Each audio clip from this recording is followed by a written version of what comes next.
We are looking at another category here for the great debate between LeBron James and Michael Jordan. We discussed tangible attributes, where we looked at everything that you can look at on a stat sheet between the two guys. Now we're going to look at intangible attributes. We're going to look at things like killer instinct. We're going to look at whose leadership style is better. Shit like that. And we're going to start with Mr. Albuquerque, because you had a point you wanted to make to open. Oh, yeah. So go with your crazy fingers. Yeah. Well, I'm just like trying to like touch it, you know, like you can't touch it because it's intangible. It's intangible. All right. Wait, really quick before you get started, can I just explain to you how you are one of the corniest humans I've ever encountered in my life? Like, it's so funny, but so corny. Like, how do you exist? Yeah, I am one giant corn. But it's this cool. is like the white part of the corn right here. Look, and it's turning white too because of the all right. So in the intangible category, we got, and then this is when Future also just puts like the thing, each category, like boom, boom, boom, boom. All right. Making teammates better. Killer instinct. Yeah. And leadership style. Yeah. That's the three categories we're looking at intangibility. And we just think that this is common in arguments between MJ and whoever. So for sure. It's something that's discussed in passing in almost every LeBron Jordan argument or discussion I've heard about is, you know, LeBron makes his teammates better than Jordan ever made his teammates. Shit like that. Yep. I feel like it's discussed often. Yeah, talk about this. And I feel like, honestly, I'm making my Kobe debate, but whatever. Always got to just mention his name, you know, his aura. But this is the same thing I would say about Kobe. I felt like with this is truly an intangible, like thing between these guys, because like Michael Jordan's style was very like, he toughened you up. He's preparing you for the moment that you don't know that you have to prepare for. Right. Like, you know what I mean? And LeBron James is very like obvious, and you can see it because he's passing to these teammates. He's giving it to them in open. He's giving it to open teammates in very pivotal situations, and sometimes they make it, sometimes they miss it, and he gets scrutinized for it. So a lot of people tend to look at LeBron's way as he makes his teammates better because you can actively see that versus what Jordan's doing. So I thought a very interesting way to compare this was looking at Steve Kerr versus Norris Cole. And I know it sounds very weird because they're two, they have nothing to do with one another. But Steve Kerr played with the Bulls a year and a half before Jordan came back from his first retirement. Right. And he also played, obviously much more years with the Spurs and everything. Without Jordan. And so we're able to see he's got championships for other teams. Yeah, exactly. So we're able to actually see, all right, how did Kerr look when he played with Jordan versus when he didn't? And Norris Cole was lucky enough to, his very first year in the league, he won a championship. He was a Magic Johnson kind of player, just not at the, he had that Magic Johnson rookie year championship. This is fire. But he just didn't do anything. I was going to say, Norris Cole going to be so hyped when he hears this. Be like, Dario compared me to Magic Johnson. Yeah. Beautiful thing. I've never heard this in my fucking life. Yeah. But so we're able to compare a good amount and see how much better they did without the player and how good they did without the player, whatever. Sure. So in terms of regular season, I'll start off with Steve Kerr. Or Norris Cole's fine. Norris Cole with LeBron James averaged 6 points, a rebound, and 1.6 rebounds, 2.3 assists, 8 steals. I mean, 8. Oh no, not 8 steals. That would be savage. Yeah, 0.8 steals. A Hall of Famer tonight. Yeah, and this is the part that I'm I find interesting is the field goal percentage in the points that they're getting. So Mhm. he shot 40.5% his field goal percentage, and he shot 32.7% from the 3-point line. Right. And now without LeBron James, Also playing 21 minutes. yeah, 21 minutes. So he's playing 24 minutes. So his role didn't change that much. Right. And he's averaging 8 points. So that's 2 more than when he was playing with LeBron. He's averaging about a rebound more with 2.4, 3.4 assists. He's still shooting the 40 in the 40% range. Yeah, almost the exact same shit. And it's almost the exact same for the 3-point percentage as well, with 32.1%. So I would think that LeBron James would make his field goal percentage and 3-point percentage go higher. Sure. Because less people focusing on him, he gets more open shots because of LeBron setting up, and that didn't happen. But this is just the regular season. How many field goals is he taking? So he's taking 8 without LeBron. He's taking 6 with LeBron. That was one thing I was thinking. Is like that's true what you said, but one could also argue he had to step up without a LeBron. Without LeBron, yeah. But I'm good. That's why I think, because you don't have to step up with LeBron, your percentage should be higher. That's fair. Usually less means you're probably going to shoot a little bit more efficient and stuff like that. Usually, if you have to chuck, you're shooting a little bit less efficiently. Right. And then now Steve Kerr's okay, we're going to regular season. I figured we just go back and forth for regular season. I got you. Steve Kerr, straight up savage, averaging his 8 points a game. Man, Let's go. Numbers. In the 90s. Numbers. Huh? Hall of Fame numbers. Yeah, in the 90s, though. Let's talk about it, all right? 8 points a game, 1.5 rebounds. This is the GOAT that we know of Steve Kerr. This is nauseating bullshit. People don't know what they're talking about. It pains me so much. It's funny because him and Norris Cole actually did very similarly. Like in terms that's true. Of their roles, right? But look, games played too. Yeah, around that 200 mark. Yeah, this was all in my method for my madness. And then Steve Kerr's shooting almost 51% from the field, which is amazing, and he's shooting 48% from the 3-point line. So obviously, just a way better player than Norris Cole. Yeah. Right.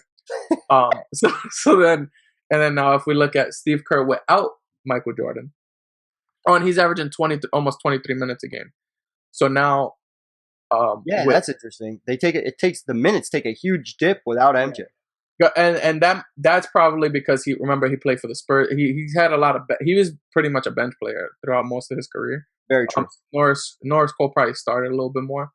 But you see over the course of his career, he had the minutes dipped and the points kind of dipped too.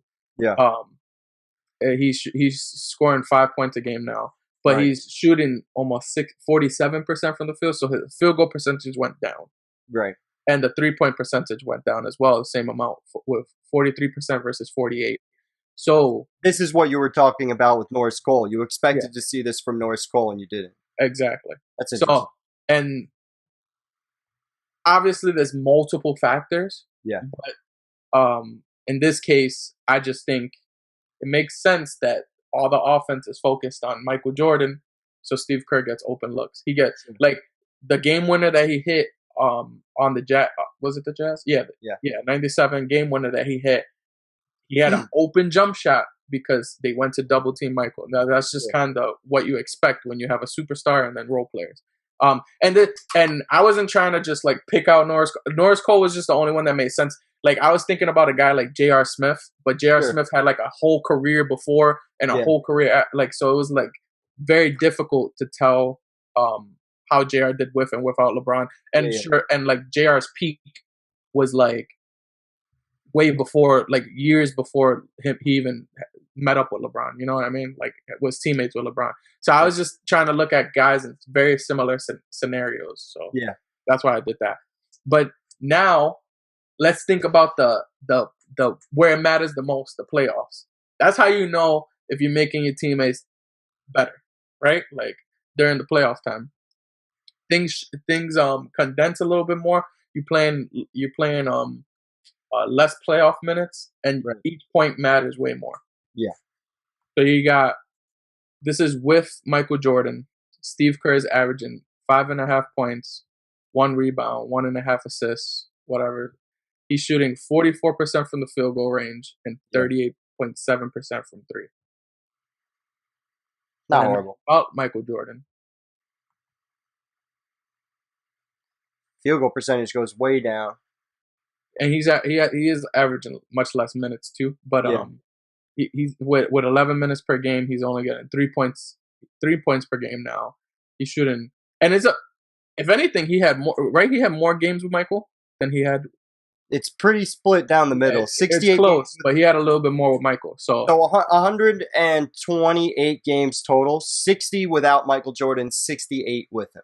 Yeah. So and you could argue he probably had a bunch of games towards the end of his career where he wasn't as much of a factor, and with Michael, it was he had a couple. He had a couple there with the Spurs where he like showed up and hit like a bunch of threes in a game. There's one of those famous one of those games he's famous for in the one of Duncan's first couple of championships there. Yeah, in the beginning. But he's barely getting. He's not even getting to 40% from the field goal range. Right. And he's shooting 33% from the 3-point range, which is significantly like super low for Steve Kerr. Yeah. So, like, you can clearly see Michael Jordan as his teammate was better for him than it was. Like it was better rather than worse. For you sure. compare him with Jordan and without. And we could do similar for Norris Cole. He only had... Oh, here, we'll start with what he did with him. So 60 games. 60 games with LeBron. 16 minutes a game. Yeah. 4.5 points, 1.2 rebounds, 1.5 assists, shooting 43% and 42% from field goal and 3-point, respectively. Yeah. That means he was like pretty much just a spot up 3-point shooter at that point. Yeah. Like he's trying to fulfill that role. Yeah. And he's doing a pretty good job at it. He's doing it's because I know Chalmers is there for a certain point of he was there throughout. I think he was there throughout it all. So they're kind of sharing that role. Yeah. So it makes sense that he wouldn't get all the minutes. All right, but without him, he only played 8 games without LeBron in his career. So it must have been the season after LeBron left. Yeah, like playoff wise. Yeah, remember they went like down to the dumps, and then Bosh had his situation happen, so he probably didn't have much playoff time. Because when LeBron left, that team right after he left wasn't horrible with Wade and Bosh both playing there. Like they made the 4th or 5th seed. I'm pretty sure. I think they made it. It was closer to the 8th. Really? They like barely made the playoffs, I think. Yeah, we could look it up though. So you can clearly see. I mean, even though it's significantly less games, he played like in the playoffs with LeBron.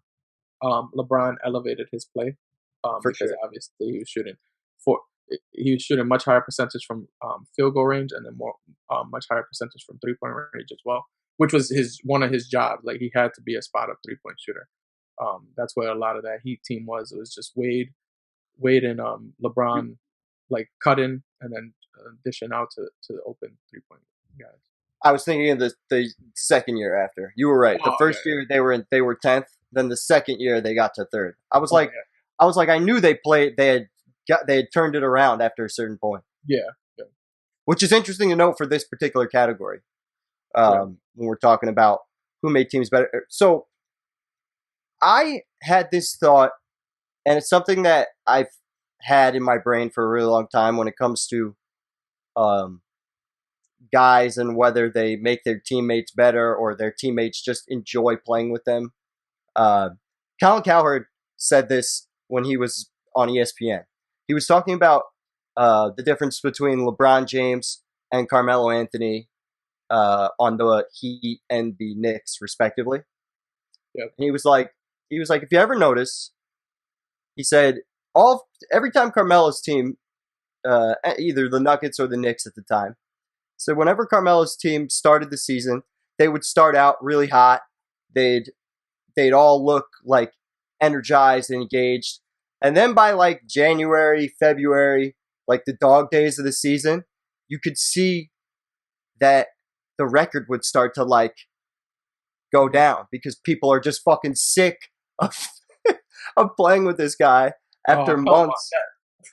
After See, months, I wasn't expecting that. I was expecting that. I thought that was going a completely different way. Like, oh, it's like I was thinking more so in a leadership standpoint, where you're saying, oh, this is when it gets harder, and you have to kind of keep your team motivated and stuff. And you were like, same no, difference.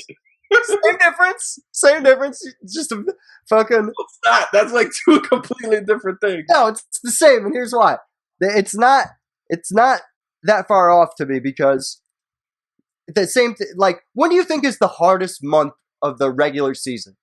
Like, where you think a locker room's probably just like, fuck, game. Like, what game number you think they're at? Like, game 60, 65 out of 82? When the locker room is kind of done, like, wants to be done. Yeah. I think, honestly, I think it's towards the endish of January. Yeah. Because they're waiting for that. They're hoping, they can't wait for like the All-Star break week to get their time off. Yeah. So I figured just something to look at would be just records in January and February. Like that. Just to see what. Oh, this is this year. I need all-time. Just to see where they were at for each thing. So LeBron has played 234 games in the month of January. He's 154 and 80. This is also, January is the same period of time where he was with the Cavs, where he just kind of took 2 weeks off that one year. Like, more goes to our point that people are like just getting mentally grinded in the month of January and February. So that's a winning percentage of about 66. Yeah. If we look at MJ, right? MJ played 191 games, 128 and 63, win percentage of 67. Pretty damn close between the two guys. Just being separated by about a percentage point. Obviously, LeBron's played a few more games because he played a few more seasons. Mm-hmm. Also, Jordan 31, 6 and 5 with 2.5 steals all time in the month of January. Fucking busting ass. And LeBron, I'm pretty sure, is at his 27, 7 and 7. LeBron 27.4, 8 rebounds, 7.8 rebounds, 7.4 assists with a steal and a half, shooting 50% from the field. So from a personal standpoint, they're still highly motivated at this period of time. And they're getting their teams over the hump, which is interesting. Looking at February, Michael Jordan, 157 games played, 65.6% win percentage, 103 and 54 in February, 31, 6 and 5.5, 2.2 steals a game, shooting about 50%, roughly, 49.6. LBJ. 209 games played, 141 and 68, similar win percentage, right? So 67.5 for LeBron, 65.6 for Jordan. So very, very close. LeBron 27, 7 and 8, same stats. It's crazy how their stats just stay all time from month to month. You'd think they'd fluctuate a little bit, but they really don't at all.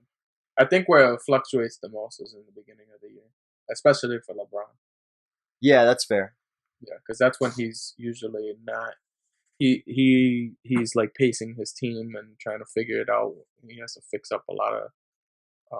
Each year, I feel like he does that, like where he has to fix up, and I feel like he ramps it up towards the end of the year to start preparing for playoff time. Yeah, I definitely agree with what you're saying. It's crazy just how close the win percentages are as we go through the months between the two guys in the dog days of the regular season. I wanted to look this up because I wanted to see like if there was an obvious decline between the two guys. Because one could argue, like, if you're LeBron, if you're on LeBron's team and you're a guy like Kevin Love, these months are probably the hardest months between, the All-Star break and the playoffs, like just trying to get through that period of time. Or if you're If you're Horace Grant with Jordan, same kind of deal. Like, honestly, I feel like it's more of that would be more of a grind for like a player who's playing with MJ more than LeBron. And my reasoning is, like, if you actually like go back and think about like a LeBron James led team, like the only team that I look at around that time of the year where it was an issue was that Cavs team, that second go around. And I feel like it was mainly because of Kyrie Irving rather than LeBron. Like, sure, there was in the 2018 season, I know we went through that and we kind of talked about like bullshit that LeBron did, but that was like really the only season he did that in. Like, throughout a lot of his career, he's been that fun-loving player that you want. Like, he was like, that's why there's such polar opposites between MJ and LeBron in terms of like, it seems like more of the fun-loving guy, and MJ is just the general. Like, this is what's happening. We're gonna get this shit done. Like, so, but I feel like in terms of, well, that's moving too ahead. In terms of making teammates better, I feel like it's way closer than a lot of people think casually, because I think most people look at it and just go, LeBron for sure makes his teammates better than Jordan ever did. But I think it's a lot closer because they both have guys that would go to bat for them in any situation when it comes to whether they like BJ Armstrong, for example, will say till the cows come home that Michael Jordan helped him, made him a lot better. Steve Kerr, same situation. Then there's guys like Horace Grant who were like, Michael was okay, but he kind of fucking pissed me off a lot, and he's a shitty person to me, and he didn't let me eat food. Yeah. Or it's like, and then there's like Scotty, who just resent him for years and behind his back, and then write a book, a little later.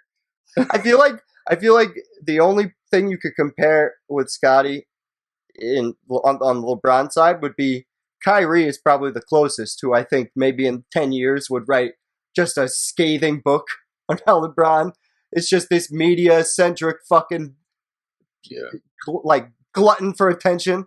Yeah. Well, the whole thing is like even but I guess the cool part with Kyrie is like he's even acknowledged like he like so far, like after he left Boston, he was like, I remember Kyrie at some point saying that he or something came out that Kyrie like talked to LeBron after the fact and like I remember this pretty much like apologized about what happened or whatever, and he like completely understood like what LeBron was going through with him because he felt like he was going through the same thing with Boston, even though he was doing the shit to Boston, but whatever.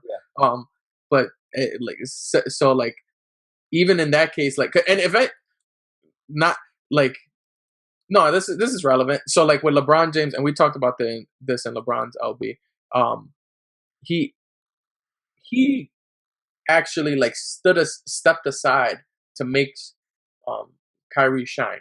Like he allowed him to take those shots at the end of games, and he like, because in reality he didn't have any business shooting that shot over LeBron James. Like, sure, a lot of people look at Kyrie as like such a clutch player, and that's because LeBron put him in that spotlight. Like he brought him to the NBA Finals, so then you can see that Game 7 game winner. Like it goes hand in hand. Kyrie wouldn't have been there without LeBron James. So like, and he pretty much called in the huddle before that, not the huddle. Sorry, in the on the sideline. He said Kyrie ISO on Steph. Yeah. So like that's a real thing. So it's like things like that. But obviously we have Jordan who's done very similar things. But in that case, like I don't think Jordan would have ever stood aside for Kyrie. Like in that. The closest thing I would think of would be the Steve Kerr shot you brought up before. Yeah. No, but I mean like in terms of like Jordan. Would Jordan have been okay with them drawing up a play for Kyrie consistently? Because Kyrie was getting consistent end of game shots. I think it would.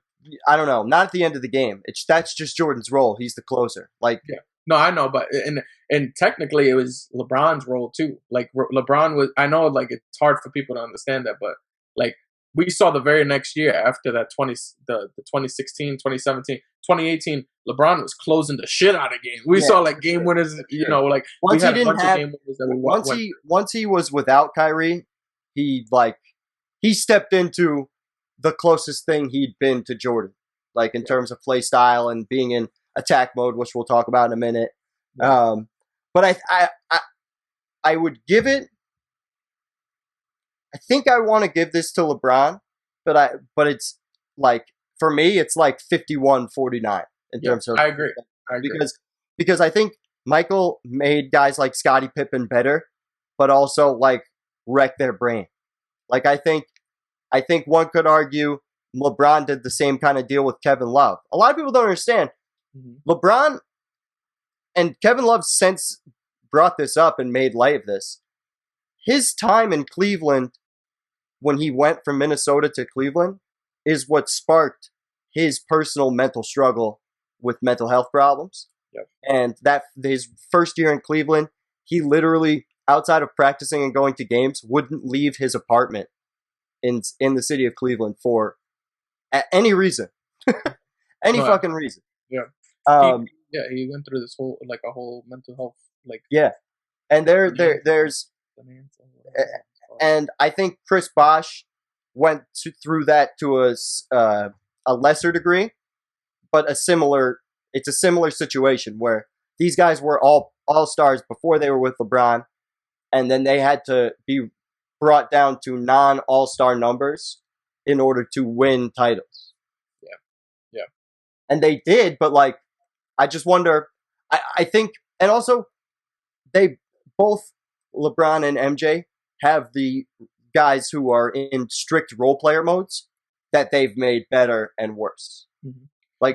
And the reason I edge LeBron in this case too is I feel like LeBron is like the ultimate chemist, right? So he's had to do it 3 times now where he creates some type of team, whether it's a super team or whatever we want to think it is, and he has to make it work. So he has to put in all the pieces and figure out the formula to how to make it work. And he's pretty much the core centerpiece around that. So, with the Miami, the reason Miami didn't work out that first year is because LeBron didn't want to take on the role that he should have. Sure. And he held himself back early in that first year. Yeah. Next year when he finally did, they go to the finals, and from that point on, they make it to at least a finals. With the cat in the 2015 Cavs or whatever, he brings them all together, and then he figures out the role where he's like, all right, this fucking kid is not gonna be okay with me taking all the last shots and all this other stuff. So I have to figure it out with this guy. I can't have this guy all in the paint and hogging up the paint when he can shoot threes. So I need you to be a spot up shooter. He's figuring all of this stuff out, and he's making that happen. And then same thing with AD. Everybody thought that wasn't going to work out with AD because it was just going to be a lot of. Who's everybody? I know. I was actually going to bring this up at a later point, but I'll bring it up now. Do you think LeBron helped AD more, or AD helped LeBron more? Because there is documented quotes and lots of footage that both these guys have been interviewed where Anthony Davis is the reason that LeBron was inspired defensively for that last championship run entirely. That, and that's a fact. That's just a stone. That is a fact. Yep. And LeBron has admitted to that. So, and Anthony Davis' stats at the power forward position went down in comparison to where he was at previously, just like Bosh and Kevin Love, which I thought was interesting. But was he more efficient? I don't know if he was. Here, we can look that up. I don't know if he was more efficient to a drastic degree. You know what I mean? I was expecting Davis to do more statistically with LeBron. I think. I wouldn't have expected that. I would have. He went from 26-12 to 26-9. Dropped. Say the blocks that are a little bit different. I don't know why he dropped on the rebounding. Well, it's because we had Dwight, JaVale McGee. Oh yeah, because Anthony Davis is terrified to play center. I forgot. Yeah. Stupid. That's the stupidest thing. that'll go when we inevitably do Anthony Davis's legacy breakdown. That's I feel like going to be a huge part of it. Wait, let's keep it there. So Okay. he shot a little bit less efficient from the field. So Yeah. he went from 51, almost 52% to 50. Yeah. But he shot from the 3-point range pretty much the same. Yeah. His effective field goal percentage was pretty much equal. So, what about the playoffs? I think that's significant. I agree. Oh, that's like a very important thing. So in 2018, it was him by himself. Yeah. I think he might have had Cousins, but Cousins got injured maybe at some point. That was when, yes, but that was the year they had Rondo and Holiday, and they fucked up Portland that year. Yeah. That was a good. That was his those were his career years, and he was pretty much like the main focal point. In this case, he's obviously sharing time with LeBron. LeBron during this same time frame is averaging 26 points a game, so it's hard to have two guys averaging 30. That's fair. But he shouldn't 57% from the field. Yeah, he's shooting best of his playoff life. Better from three. Look at that, 38% to 27% the year before, or 2 years before, and then his effective field goal percentage is significantly higher. Yeah, it goes from 53 and 54 to 60. Yeah, you're right. He was infinitely more efficient. That's definitely fair. But LeBron James 100% played defense that year, and that was LeBron since 2015 he stopped playing defense. Facts. For a 5 years span, everybody knew he could if he needed to, but it was Let's be clear on that. When we say he stopped playing defense, something happened in his head where he was like, I need to fucking conserve energy. If I don't conserve energy, we're fucked. Because I can't do this for 48 minutes a game come playoff time. Yeah. So he made the conscious decision to pick the worst guy on the other end to guard on defense. And whenever he could. Yeah. When he, like you said, when he had the opportunity to step up, he definitely did. And he was making all kinds of great help defensive plays, for example. He was getting all his chase down blocks. But he had the historic one in 20. I know it's funny that I say after 2015 he didn't play defense, and then he had the historic block in 2016. But that was help defense. It wasn't him like locking down or whatever. Yeah. But the way that I kind of look at it is he became more of a Magic Johnson in that case, where he was giving you everything offensively, and then he was just lacking a little bit defensively. The only thing with LeBron is he actually had that second gear defensively to be a lockdown defender, where Magic never really did. So that's why I always. Yeah. You know who that's even more comparable to? Just for from the opposite standpoint.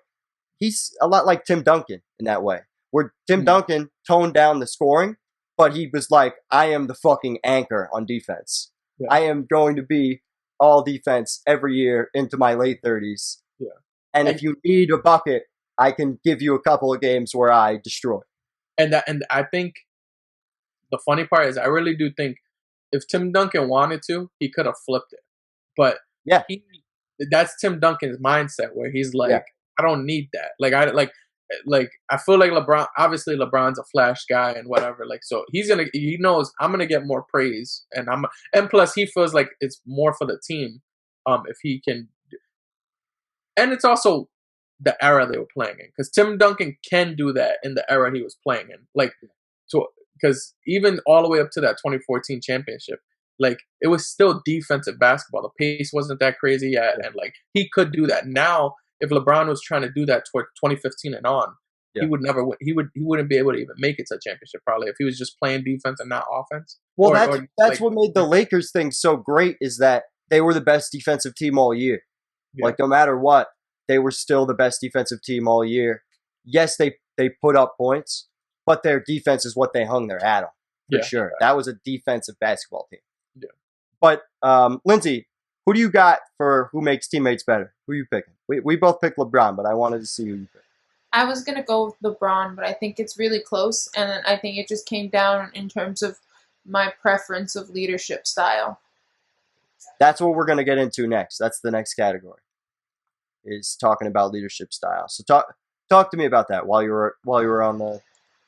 Oh, well, I mean, I just believe that in terms of leadership styles, it's always good to lead in a more positive way and to create a positive atmosphere. And I feel like regardless of how much MJ ended up winning, it was harder to create an entirely positive atmosphere with his way of leadership. So this is something that me and Dario have talked about at length at different times discussing basketball, because this is a fundamental difference between a guy like Kobe Bryant and a guy I just brought up in Tim Duncan. And I would say LeBron falls into the Duncan leadership style, and obviously Kobe got most of what he did from a leadership standpoint from two people, Bill Russell and Michael Jordan would be the two. And I think there's benefits and downsides to both. And I feel like so just to be clear, MJ's leadership style is a kick in the ass, and that every single practice matters. And we're going to treat every single practice like it's a real game. And everything we do, we're going to take it like it is a playoff situation, and there are no stress-free points throughout the season. We are putting the pressure on ourselves, and we are going to succeed. Where LeBron is more of a when a guy falls on the floor when they're playing, LeBron's there saying, "Wait for your brother to come pick you up." Like it's a more all-encompassing family type environment that he tries to create with the players on his ball club. For the most part, there are definitely some people like Kyrie, like Kevin Love, who weren't exactly fitting in that leadership style. Like with Kyrie, that there's that situation where he didn't talk to fucking any of the Cavs for a playoffs, like because he was just sick of LeBron's shit. I think LeBron just had trouble with the new generation. He was like, y'all a bunch of bitches. But let's keep on. I'm not gonna disagree in any way, shape, or form. He did okay with AD, but you know. Well, I have something on that. So I do think there's a yin and yang, no matter what. Like for instance, when we talk about MJ and even Kobe in their leadership style, they had Phil Jackson, where you had that very MJ and Kobe were very like generals. They were like, this is how it's gonna be. Every practice is gonna be crazy. But then you had Phil Jackson, who had the freaking whole weird hippie vibe added to the aroma of things, and then kind of changing people's perspective on a long NBA season or whatever. Good cop, bad cop type shit. Yeah, and even in like Magic or LeBron's case, and I always just compare that because they have very similar like leadership styles. Like LeBron, with the Heat, he had Pat Riley and that militant mentality and kind of this is how things are going. Even though LeBron's more like fun, and I think LeBron had the most fun in that Miami run for sure. Sure, that was like when they had the freaking the Harlem Shake dance. Which is so ironic because everything you've heard about Miami, besides that little era of time, is it's one of the hardest organizations to play for. They wake check you every fucking like 2 weeks or whatever. Yeah. But he has that with him too. Like he's like that, but he's just not. He just like I think he just approaches it a little differently. But that helped him moving forward too, because he kind of used that. It shaped. He took what he liked from that experience and brought it with him for sure. But even if you could go like to each experience after the fact too. Ty Lue, the reason they won a championship was because of Ty Lue's mentality. He had that rugged Laker mentality because he played with those Lakers. He knew how that process worked. And then even with Frank Vogel was very similar to that too, where he was like defensive minded. He like you have to do you like he was on players as well. A lot of people tend to say LeBron was really the coach or whatever, but in reality, we saw that 2015 Cavs team versus that 2016 Cavs team, completely different. Even in the middle of that season, 2016, Ty Lue took over and they went crazy and they did well. It was also the respect factor too. LeBron and the majority of the Cavs just had no respect for David Blatt. Feel bad for that guy. He might have been a good coach, but he was just put in the shittiest situation and off mankind. Yeah, and it was like everybody was just waiting for him for his time to. Facts. So, but so I always do think that there's a yin and a yang. Yeah. But to me, and I feel like this whole intangible thing is all preference anyways. Like we said, like it was pretty much 51-49 Jordan, LeBron in that last thing. Here is going to be similar. It's like literally, who do you prefer? What mentality do you prefer over the other? And for me, I think everybody would know that I'm obviously more of a MJ kind of style because obviously I was a Kobe style. And the way I look at it is their style caused them to win 11 championships collectively. And I understand who's them. You're saying Michael Jordan, and Kobe Bryant collectively. That leadership style, like we saw them win 5 championships and go to 13. Yeah. LeBron James style, and I put in Magic Johnson there too because I like literally always compare those players. Yeah. They went to in total what 19, maybe 20 NBA finals. A fuck ton. Yeah, and they won 11. No, they won 9. So, like, sure, you might get there a little bit more, but I feel like that play style, that it makes you more ready for when that moment is there. Like, you could say, sure, you might say it's because of the player or not, but I feel like their team was ready when that moment came. That's why, even though the play styles are similar and you are not the only one to compare LeBron and Magic at all. Like, you're not the only one. And I get to see the comparison, especially on the floor. But Magic was more ruthless as a leader. Like, he wasn't super ruthless, like MJ level ruthless, but he would get his teammates fucking prepared for those moments. Like, he would do it with a little bit more of a smile and kindness, but he was very calculated. And that was one of the major differences between Irvin and Magic when they always make. Yeah, I'm not saying his competitive drive wasn't there. I just think that because his yin and yang really was Pat Riley, but also Kareem. His leadership style is like, we're not really even talking that much. We could go in there for this, we're getting this shit done. And Magic was like, he brought the fun to the team. He like made it more exciting, which I think LeBron does very similarly. Like, if you look at all the teams LeBron has won championships with, or even had great records with, they always look like they're having fun. That 66 Cavs team, the first go around, his first 7 years, I remember them dancing and stuff before games and during games, and like when they would dunk, when LeBron would dunk on somebody or someone would dunk, like they would go crazy on the bench and stuff. Like they had a lot of fun, and it showed like with their record and stuff. They did very well, and they went to the Eastern Conference Finals. Yeah, even though the Spurs are considered boring basketball, I definitely think the people on the Spurs had fun playing in that system.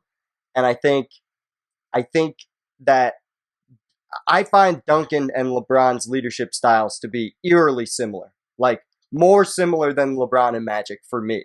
Just because it's all the same thing. You got that bad, like Popovich would be the bad guy in that situation. Mm-hmm.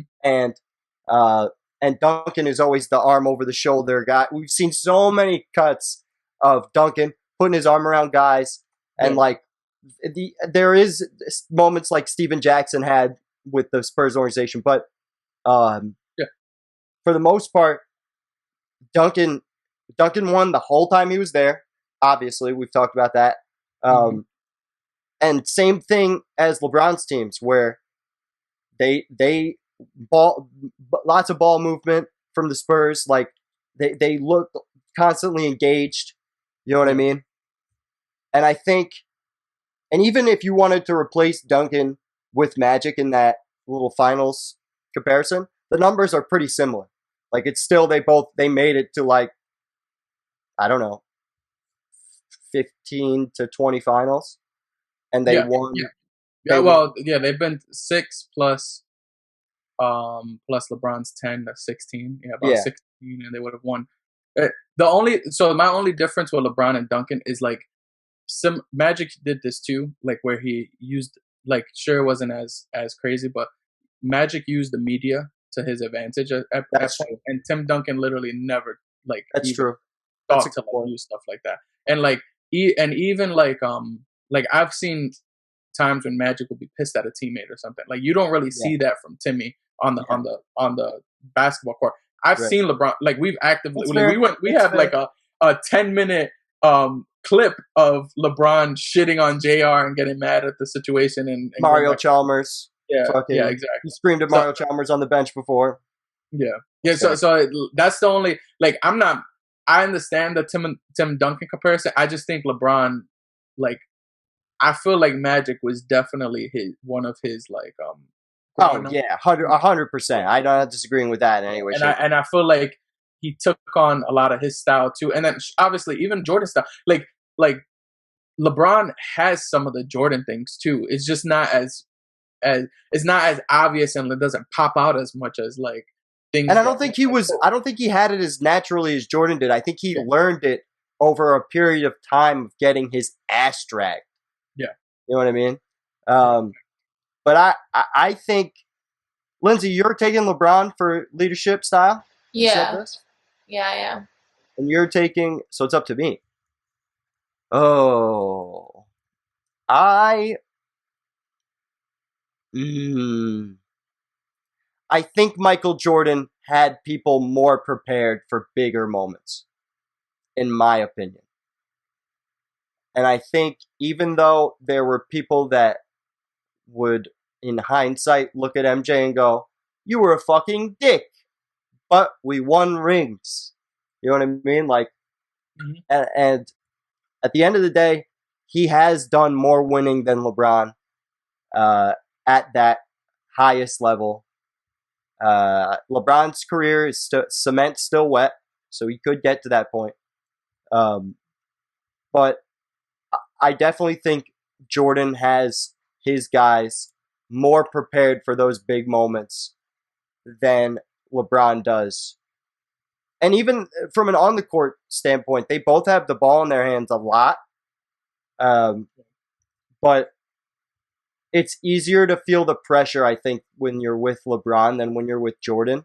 Because Jordan, in those crunch time situations, he's never going to give the ball up. Everyone on the team knows he's not giving the ball up. The pressure's totally off the rest of the team. Where LeBron, it's like, I better be fucking ready because he could pass the shit to me. Yeah. If he does, I have to fucking make it. I would like to say, and because I know, from a perspective, obviously I'm not freaking Michael Jordan, but I do remember because I feel like when I played basketball, I thought similarly. I wanted to shoot the ball at the end of the game, but I know that put a lot of pressure on Fa. I remember that because he would tell me this all the time. So I do feel like players know, because he's willing to take on all of that, he expects you to be perfect everywhere else. So. That's fair. That's where the other pressure is. LeBron James obviously is putting pressure on his teammates in a sense because if you have an open shot, I'm giving it to you and you better make the shit. And if not, there's definitely pressure on both sides, but you definitely are a little bit more relieved that you're not the one taking that last shot. Agreed. Because at the end of the day, he's the one that's if he win or lose, it's on him. So I definitely I see where you're coming from there. Though. And that's funny you said that last part because it's something that happens with LeBron a lot, where it's either it never seemed to fall on LeBron's hands directly, except for a few situations like the 2011 finals, stuff like that. It always seemed that people who felt the need to defend LeBron would pass the buck to other people. And that probably happened with Jordan too, for that matter. But I feel like it's easier to do that to LeBron for all the things we just got done saying. Yeah, because the Jordan defense would be, well, he just scored 44 points. How you gonna get mad that he didn't make the last shot? When in reality is get taken on that, you know. But with LeBron, it's like he just had a 35-point triple double and he passed it off and he should have just shot. Like that was always I get what you're saying. So last thing would be Killer Instinct, right? Is that what we have? Yes. And Okay. this, you might. What do you have on it? Because I think there's the standard way to look at Killer Instinct, where it's just about getting to the bat, like being in quote unquote attack mode, which can be described as multiple things. To me, attack mode is being engaged in the game and always being in a position to either to create a bucket, either scoring or passing. And I think Jordan, when we think of a classic version of attack mode, being like constantly nose to the grindstone, getting the bucket yourself, that type of shit. Obviously, Jordan would take the lead above LeBron in that category. But if you're looking at it like, it's every night the opposing team's defense, their number one point of emphasis is Michael Jordan or LeBron James every single time. Yep. And I think that brings it more even than you'd realize, because literally for both of these guys' entire careers, it was, we have to stop Michael, we have to stop LeBron. Like the system's built around them, and if we stop them, we can, what do you call it? We can beat this team. The difference between the two being, if you stopped LeBron from taking 10 shots, or if you held LeBron to under 10 shots, he could still control the game, I think. Where if you held Michael Jordan to 10 shots, that drastically changes what he does on the basketball court. So I feel like it's very close. I know I didn't give you an answer. I feel like it's extremely close. But I think Jordan is more of a sociopath, which would give him the edge on Killer Instinct. Like, I just think that's where that ruthless nature comes in handy big time. But it's not to say LeBron doesn't have it. I just think with Jordan, it's infinitely more natural. So that was where I was going to go with mine. So LeBron James, I think he developed it throughout his career, and I think it really came like towards that, after that Miami stint. I feel like that's where he like figured it out and started learning it. I think basically from the 2011 finals forward. Yeah, so I think it took for that to happen. Yeah, for him to be like, I gotta get out of my own head and just 100%.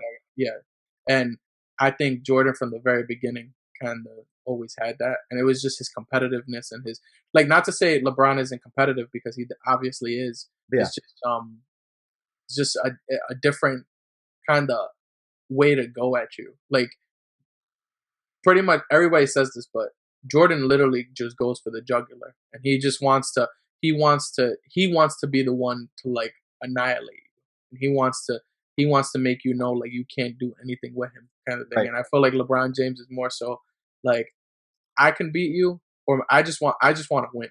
Like that's either my teammate's gonna beat you or I'm gonna beat you, but somehow I'm gonna make sure we win, kind of thing. That was the most fascinating part about the 2018 playoffs and the LeBronto situation, is because, and the reason why those moments are held with such lore, I think, is because of what you just were saying. I think those are examples in LeBron's career where he did that shit. The 51 points against the Warriors that year, right? Yeah.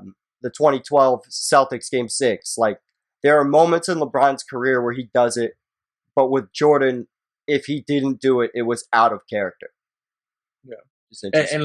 And to go back, like, even with the LeBronto thing, like, or not LeBronto, the 2018 thing, he realized we're not gonna get to the finals if I don't just take on all of this. Like, Right.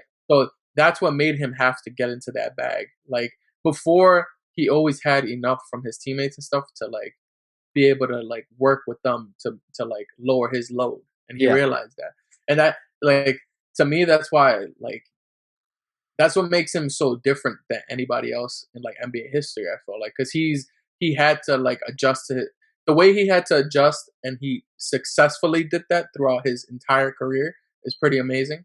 But yeah, so I in terms of killer instinct, like, I think it would be foolish for anybody, or like to think that LeBron James has more of a killer instinct than Michael Jordan. Like, I feel like it's just crazy. Like, Jordan throughout his entire, like, throughout that whole documentary, it was him explaining his insanity, like, like his killer, like his mindset, like, and how like that was his documentary. It's just explaining his insanity and him taking things personally, super personally.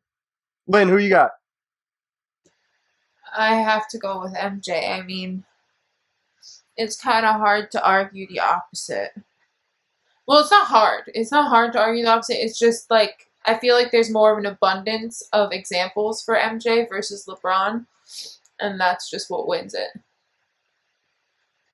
Yeah, I don't disagree with any of that. This exercise has been incredibly interesting. Doing this full 5 sections, breaking it down step by step, seeing who wins what, because I've learned that Michael Jordan should probably not be questioned nearly as much as he is. We went through everything. And Jordan's going to finish what? He won 4-1? 4-1, well, yeah. So you feel like it like he shouldn't be questioned because it's not close. I feel like it's less close than people like when you really look into it, I feel like it's less close between those two particular individuals than at this second. What day is it? December 6th. We're recording this December 6th, 2021. Right now, it's not that close, I don't think. I feel like maybe by the end of his career, it could be closer because LeBron's career's still going. You see, like, I thought this exercise made me see how close it was. Interesting. Because so if you look at every single one of the categories we did, it was an edge to Jordan. It was never really a blowout. Like, that's fair. Like, it was not, and I feel like, and some of it was preference. Like, sure. Like, especially this intangibles exercise is completely preference. Yeah. You could talk to a guy who's a huge Magic Johnson fan, and he would say, like, all right, sure, maybe LeBron doesn't have the killer instinct, but I think he makes his teammates better. I think that's a preference thing. Like, wait, you mean like my argument where I had LeBron winning 2 out of 1 of these categories? Yeah, exactly. So it's perfect. Look, I'm a Magic Johnson fan. Yeah, right? There we go. He likes Magic Johnson's play style, and that's completely subjective. In this case, some of the other stuff was more statistic based. Yeah, but even when we were doing it, it was like close. And then like there was even one where we edged out MJ with the rebounding, which I really truly do think that MJ was a better rebounder. All things considered, but like some people might argue, well, no, LeBron James, like, for sure, averaged more rebound. So like, I think it was definitely close. Like, some people might be like, no, LeBron James won this category and he won the rebounding category, which made him win 3 out of the 2, and he's you know what I mean? Like, so that's what makes me feel like it was closer than what I expected. Which, thinking like going into it at first, I was like, oh, MJ's gonna beat the dog shit out of him, and then now I was like, oh wow, this is actually, yeah. I have had a blast doing this, and I think I look forward to doing this when we have more players under our belt from a legacy breakdown standpoint, because I think there's going to be guys, Kobe and Tim Duncan, that are going to be in this conversation. Shaq and Wilt Chamberlain are going to be in this conversation. I think we're gonna have lots of guys on this channel that we can compare and contrast next to each other and look at the same shit and get a definitive answer. I think. Yeah. So, with that being said, I am Russell Broderick. That's Dario Albuquerque. Are we right? Yeah, you're both right. Let's go! Off camera is the fairy. The point. Off camera is the fairy pot mother, Lindsay Lehman, and we are saying peace. Adios. See you soon. Hey guys, if you like what you heard, be sure to check out our YouTube channel. Just type in Apex Greatness on YouTube to see everything we put out this year, from legacy breakdowns to current NBA and NFL content. We have over 150 videos to binge if you're that type of person, or just to listen to in your spare time. We have about 2 to 5 hours of new content every week. Check us out. Later.